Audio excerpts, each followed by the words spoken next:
My goal in training is to get toned.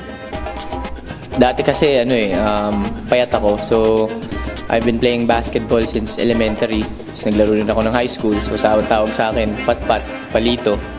So I get bullied inside the court. I want to get toned to add muscle to my body. Sabi ko sa sarili ko, hindi na ako pwedeng ganito. So I train.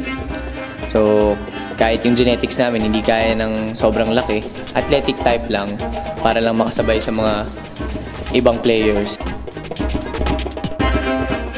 This is Coach Jose of 360 Ortigas. What's your goal? Ang